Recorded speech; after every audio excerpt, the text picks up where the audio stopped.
My guest today is celebrating her third Tony Award nomination for playing Laura Wingfield in the acclaimed Broadway revival of The Glass Menagerie. Please welcome back to show people, Miss Celia Keenan-Bolger. Thanks. Hi. Hi. Wow, 3. I mean, Look at you. You're like a fancy stage actress. I mean, you're like history now. Do you know what I'm going to tell you? It doesn't get old. It doesn't get old? No. Well, the first time you kind of go like, oh, that was a fluke. Cool. Yes. Like, And then I didn't wake up Now for I was a them. real actress. Exactly. And then there was a gap, and then the second time was like, oh, that's for Peter and Starcatcher. And the first time was for the 25th Spelling. annual Putnam County Spelling Bee. Thank you for saying the whole name. Not just Spelling Bee. And then the second time, it's like, oh, cool. And now look at you. I mean, that was just a couple years ago, and now you're back. Yeah. What? It's so nice. I will tell you, I feel like I was a little nervous. I was saying to John, my husband, the night before the nominations came out, I was like, I think we might be forgotten. And he was like, of course you can feel nervous, but you just have to remember how much you loved being in that show and how much people it's not loved. About the awards. Of course, but also you're like, when you care about something a lot, you do want it to be recognized. Yeah. And so I was so relieved. And the show closed in February, so Yes. it's a few months out of people's minds, although Within, kind of unforgettable. Well, I hope that's true. But I know that you're definitely like a big part of the theater community. You have a lot of friends. I see you at the theater all the time. I see you at parties all the time. You're part of this world. Yes. So you're not one of these people. You're not going to give me that BS line like, I didn't even know the nominations were coming out. I love those. Like I buy when people say they were sleeping. Okay, fine, maybe you were sleeping. But the people who say like, oh, I didn't. Tony nominations, you knew, and I know that there's a lot of advance awards up to the Tony nominations, and I started getting nervous because I wasn't seeing enough love for the Menagerie, and so I was like, wait a minute, wait, did I dream this? Did I dream this dreamy production? But so you knew it was happening. Of course. Yeah, you were you were ready for this. Yes, absolutely. I woke up for them. I was excited. John and I just got FiOS. And I'm going to tell you what FiOS doesn't have. New York one. Oh, no, it doesn't have New York one. That's so right. I was like, oh. Yeah, you have to get Time Warner. Yep. So I was like, haha, in your face, Time Warner. We switched over. And then I was like, oh, man. Yeah. So we watched them on the Tony Award site. How was the streaming? Just fine. Okay, totally sometimes fine. it's stressful. Sometimes it's was. like, And it didn't start for a long time. So I was like, oh, I know it was a long delay this year, just to drive you crazy. It's fine. We're just missing him. It's fine. It's fine. Thanks, FiOS. But it was a great relief. And the other best part was that I was doing a reading at Lincoln Center that day in the basement of Lincoln Center. So I basically heard the awards or the nominations, got dressed, ran to Lincoln Center, and then did not have cell reception for the rest of the day. Oh. Which was honestly that's kind of a good thing. Gift. Yeah, where I was like, I don't know if people are calling or texting or what. Then when I got out of the reading, I was like, So how many text messages once you come out of the basement? What's the phone is just more than I've vibrating? had maybe ever. It was a lot. Yeah? A lot. Well, a lot of people love you. That's why. You have a lot of friends. It's so funny when you were talking about this community or whatever and being like, I love this theater community so much. The nice thing about getting older is that you actually get to really know people after years and years and years of being in the business. You work with the same people or with different people, and that was a kind of fun part of yesterday of people that I've seen on stage. The Tony nominee press junket. Yes, I had a moment with Bryan Cranston, and he was like, "How are you doing?" And I was like, "What are you doing?" He was like, "I'm exhausted." And I was like, "I believe it." And he was like, "I still can't stop thinking about your show." And I was like, I am for reals in a tiny hallway at the Paramount Hotel having a conversation with Bryan Cranston, somebody who I can't think of somebody that I have admired more in the last few years. And he knows your work. I mean, what on earth? He's a fan of your work. Well, that was a big highlight. And also just seeing all those old friends. I don't know. I just think that theater people are great people. I think we didn't get into it for the money. Right. We didn't get into it for the fame. Right. We're all doing it because we genuinely like it. And I think that makes for a really good group of people to spend your days with. I also got to see yesterday, because it happened just accidentally right in front of where I was standing, you reunite with Cherry Jones, your mama. My mother. She's pretty awesome. Oh my God, what about her? she knows some things about acting. She's like the coolest chick. I mean, she was a lesbian before anyone was a lesbian. Truly. I mean, she's just like the coolest. Yes. Was the experience of actually getting to do that entire run with her as amazing, or did it top it? Like, It was more. I feel like the whole reason that I auditioned for the Glass Menagerie was because of Cherry Jones and John Tiffany. Because, truth be told, it was never a play that I cared that much about. Really? I read it in high school. I was like, this play is dusty. I just like couldn't find my way in. And then I saw that Cherry was attached, and John Tiffany, who I had been obsessed with. But I was like, the opportunity to work with Cherry Jones, how could I pass this up? And so I read the script again, and I was like, I said to John, I was like, the Glass Menagerie is like a really beautiful play. And he was like, yeah. It's like one of the great American plays. But I learned so much watching her as an actor. I think when you come from the musical theater world, I'm super fast, and I'm like used to learning music in a day, and then you stage the number, and then you perform it at the end of the day. It's like, we got to keep this moving. Yeah. And she is so good about, I think part of what makes her performance so rich is that she is constantly figuring out like all of the layers of what is happening in any given moment. And so like, whereas I would say like, look at me, I'm playing 2 things at once. She's like, look at me, I'm playing 9 things at once. Like there's so much going on underneath what is actually being said. Yeah. It was a really collaborative and dreamy rehearsal process. There also was the dreamy Brian J. Smith, who, he's now a Tony nominee. I mean, he's pretty like racked up Tony award nominations this whole season. Yes. And I think that he should now just own Brian Smith. I mean, forget the right? Who's Brian Smith? Exactly. Nobody knows any Brian Smith. Tony nominee. I mean, Brian J. Smith. I'm with you. I love how generic that name is, Brian Smith, though. It's so awesome. And so not suiting for him, because he's like one of the least generic guys. What should his name be? His name could be Handsome McHandsomeston. Oh yeah, and that this fits the character very well, because you just got to have all these moments with him. I remember he was out. He had already gotten the part when I auditioned for the show.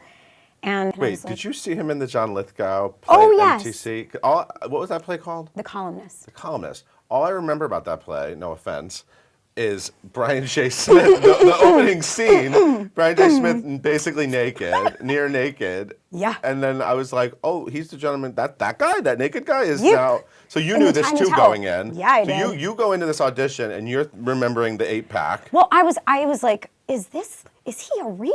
Is he the reader, or is he have the job? Right. And I assumed pretty quickly, because they gave me a part of the gentleman caller scene for the callback, and were like, you'll do this. And then when I got to the callback, they were like, we're actually going to have you do the whole scene.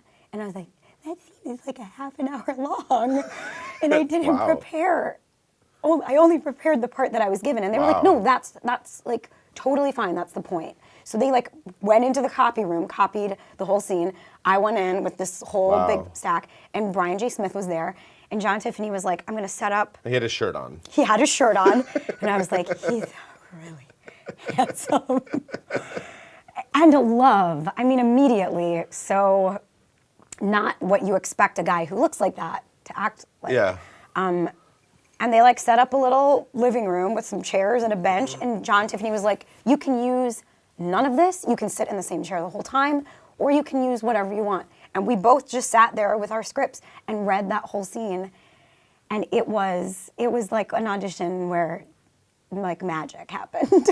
So you think he should change his name to, what was it again? Handsome Handsomestein? Okay. Is there already somebody with that name in equity? Handsome J. Maybe SAG. Right. Now, I don't mean to bring the room down a little bit, but the other person who I wanted to see at the Tony press junket was Zachary Quinto. I really appreciate you bringing that up, because it's a very complicated thing to go through that day when, honestly, broken family. Yes. I mean, the Wingfields have always been a broken family, but now 3 out of 4. But truly. But okay, so I have been assuming since the fall that Mr. Quinto would be winning a Tony Award. Same here. I was like, oh, that's a slam dunk. Mm-hmm. Okay, he's gonna. Wow. I mean, these things. I mean, look, these things happen. Obviously. Yes, and his category was. There are a lot of lead actor in a play is always a tough category. Mm-hmm. But I'm angry. Can I be angry? And I'm going to tell you, I would never want to say that it was like a complicated day, the day I got nominated for a Tony, but it really was. I felt like I've never done a show with 4 people before, and I'm going to tell you, particularly that play, none of us exist without the other 3. And so I really did have a sense of like, I shouldn't be here unless he is also here. Wow. And he called me that morning from Berlin. I was like in the basement. He has a very glamorous life. Oh my God, he does. He's in Berlin filming. He's doing filming a movie. Yeah, Agent 47. But he left one of the most generous messages I've ever gotten in my life, and I just thought like that kind of class of, because I think if it had been me and I was the only one that was left out, I would have been so deeply disappointed. Right.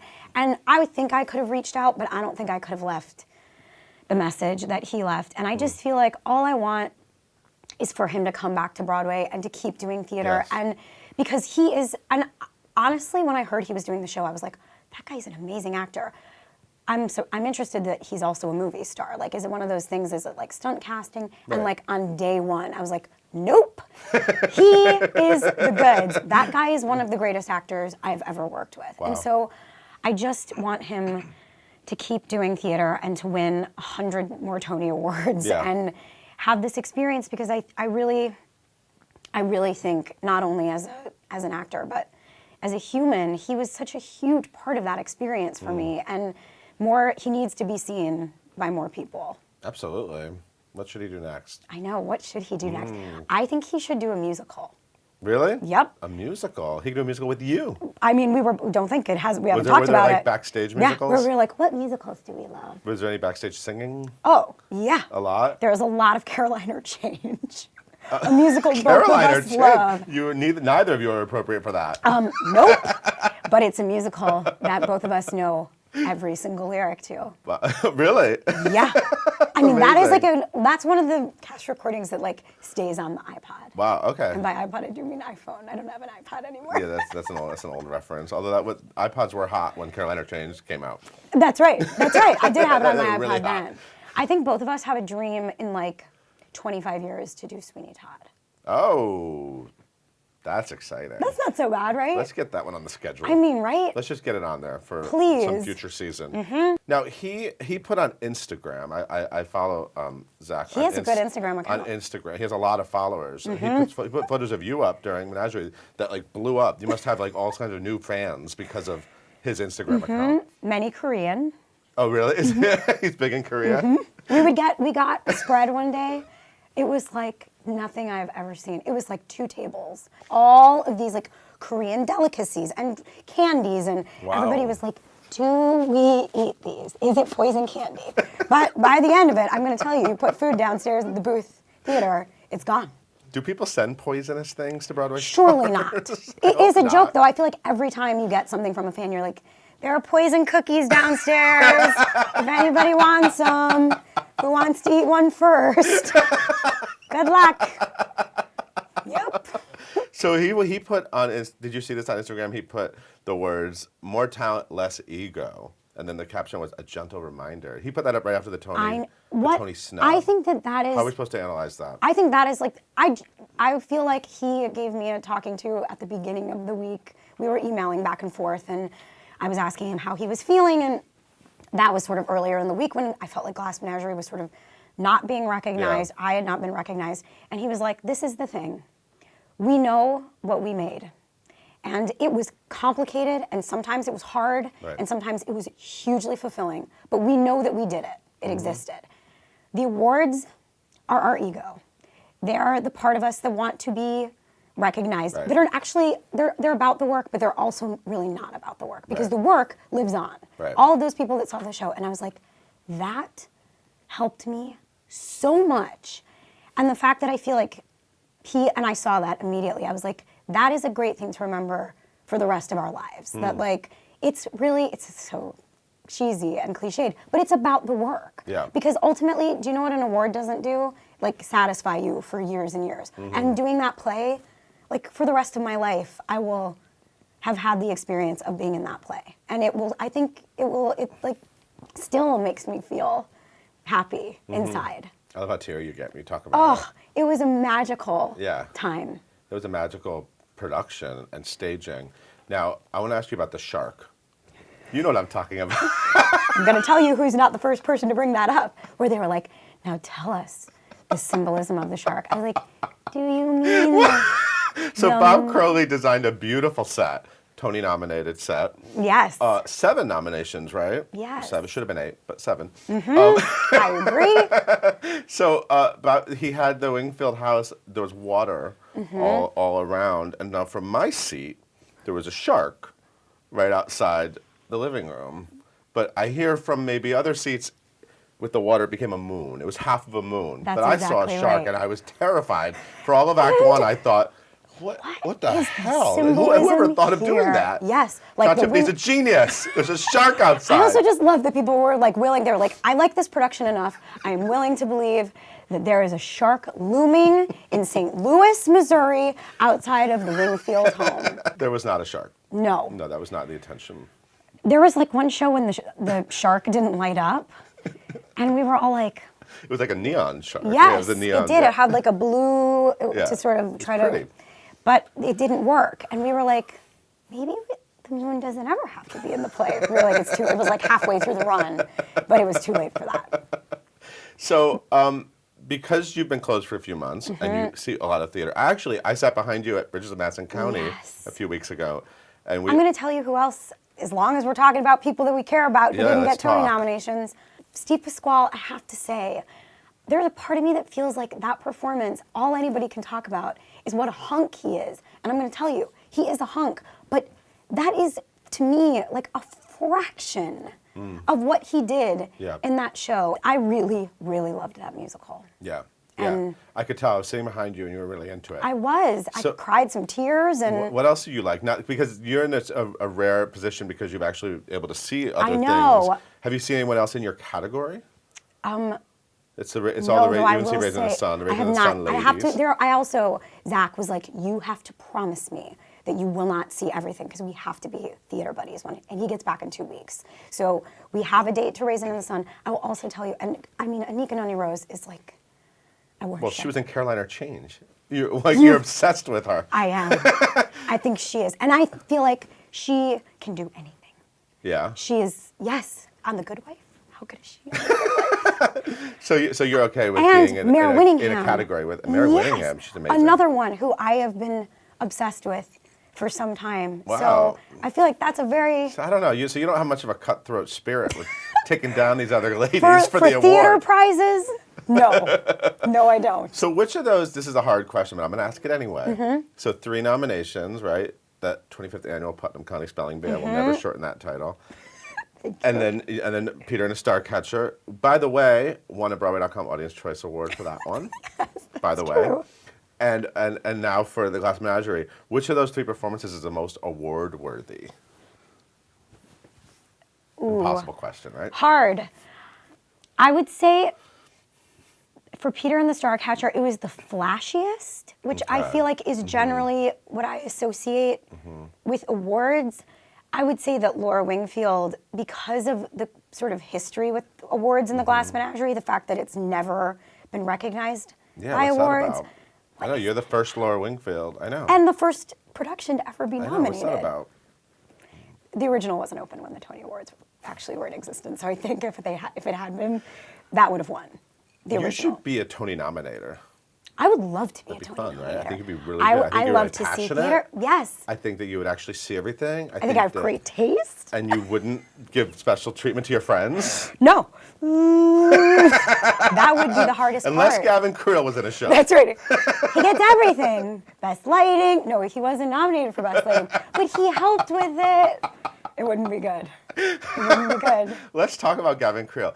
I'm sorry, the Olivier award-winning Gavin fancy. Creel? Wait, that is there's something about being a Tony nominee is awesome. Being a Tony winner would be amazing. But there's something about Olivia. It sounds so super fancy. Yes, I agree 100%. Is it the super fanciest award? I mean, I want to say, like, I feel like we are so thrilled anytime a British production comes over. We are ready to hand out awards. Yeah, we are ready to it's hand out true. some great reviews. And I mean, I think obviously the Brits have been doing this a lot. It doesn't really happen the other way. American No, shows in London don't. It doesn't. Right, it doesn't And so happen. the fact that Until Gavin Creel broke He the did. entire, He did. like now American musicals can go to London. You'll Right, be well, fine. also- Gavin fixed it. Thank God. But he also has done 2 other, I mean, this is his 3rd musical there. So don't you feel like at this point Right. they're like, we love Gavin. He's been around. What's not to love? Well, seriously. The funniest thing about it is, how old is Elder Price? 19? And I'm going to tell you, I was like, he looks so young. Yeah, and you both have this now. You both play these children. It's weird. I just did that reading I just did at Lincoln Center. I played a mother, and I was like, this is one of the greatest Wow. moments of my life. Wow. But when he came out on That's going to stage, shock audiences when you please, play a mother. God. The weird thing is, you're both still like teenagers on stage, but I've known you both for like 15 years. It doesn't add up We're in my not head. young. I'm getting older, We're and not you're playing. that young. He's 19 in London. I mean, there is something very forgiving about the theater also. So far away, so many lights. We were like, they look so young. the critics sit in like row H. That's so right. row H is pretty good. I totally buy it. Did you visit him in London? I did. I visited him, and I think I'm going to go again in June or July. Okay. And what did you guys do when you were there? Did you have any adventures? We did. We rode a lot of bikes. We rode bikes all okay. through London because they have the bike share there. And Oh, yeah, Gavin okay. had just gotten a bike, so we rode a lot of bikes. We went to Barcelona, Ooh. which was nice. amazing. We got like an Nice. Airbnb. And Was there any sangria in Barcelona? I was just gonna. You are like on it. I was like, we did some good drinking. Yeah, some good drinking. The first night we got there, and I had that thing like where I was like, oh my God, I'm like killing this. I'm not jet lagged at all. I feel amazing. Let's go. We went to like this gorgeous fountain. We like stopped for drinks. We like had this whole night. We went to bed at like 3 a.m. The next morning I woke up and I was like, I'm in a bad way. I'm hungover and I'm jet lagged and I need water. I just need like anything. We're at the Prickly Pear in New I Harbor. want him back on Broadway, so please get him. too. I mean, I'm glad that this is all happening for him, Yes, but I think he also would say that he. we need him back. I agree. It's getting to be time. Gavin, enough. Yes, enough. it's been a You long proved your time. Point. You proved We your get point. it. You got Olivier. Yeah, come Award. home. Jesus. I'd be ridiculous to not ask you about that brother of yours, little What about Crutchy, that? Andrew Keenan-Bolger. How's he doing? Oh my God. Well, I know he's doing his submissions only. Yeah. Web Well, series. I don't know if you've been watching this season, but it is off the chain. It's like season 3, right? Yes. The number of times I feel like I've heard actors be like, you know what we got to do, man? We got to like make our own opportunities. Right. And then you're like, how's that going for you? Right. Yeah. Including me, where I'm like, yeah, that's just not really anything Right. that I've ever been capable of doing. Right. And watching the growth of this web series and like what it looked like in season 1 and what it looks like now and the writing and just how it's shot, I think he should feel so proud of this season. He did something else too. He got like nailed on Yeah, that he did. looking show. By that really, really handsome guy. I mean, I know you knew your brother was into dudes, but wow, that was like a graphic. It was. I have a very graphic visual of that. Sure. Were you able to watch that? Were you able- Yeah, that's the good Like, thing oh, yeah, about whatever. being, and I think he was definitely like, he on Facebook was like, anybody that happens to share my surname or who I grew up with might want to skip this one. But I feel like that's such an amazing thing about also being an actor that I'm like, I know that there's like a weird setup to that whole shot, like Right. that my brain can understand. Right. He's what- not having sex. Exactly. And that I was so proud that he was on that show. Yeah. And that I think that show is so wonderful and Yeah. so groundbreaking Right. that I was like, of course I'm going to watch this. I'm like really excited for him. How do his abs compare to Brian J. Smith? I mean, I'm going to tell I you. mean, your it's like brother has like this crazy. He's Yeah. a little guy with But this crazy body. Yeah. Yeah. I feel like also that's one of those things that as a sister for like a long time I wasn't like that in tune with. And then I saw a picture one day and I was like, that is my brother. That is my brother. He is not kidding around. That's my brother. Look at So that body. back off. So Brian J. Smith, like if their abs were fighting, who would I don't know. I mean, an ab battle. That's right. Is there anything else you want to say? We've been talking forever. I could talk for hours. Same. But these people have to get back to work. They're Yeah. watching this, Yeah, on of their course. lunch break. That's right. No, I'm just so happy to be back. Well, yeah, and I'm so thrilled to get to see you on the Tony Awards again. Me too. Thank you so much for being here. My It's a pleasure pleasure. as always. Thank you for watching. We'll see you next time.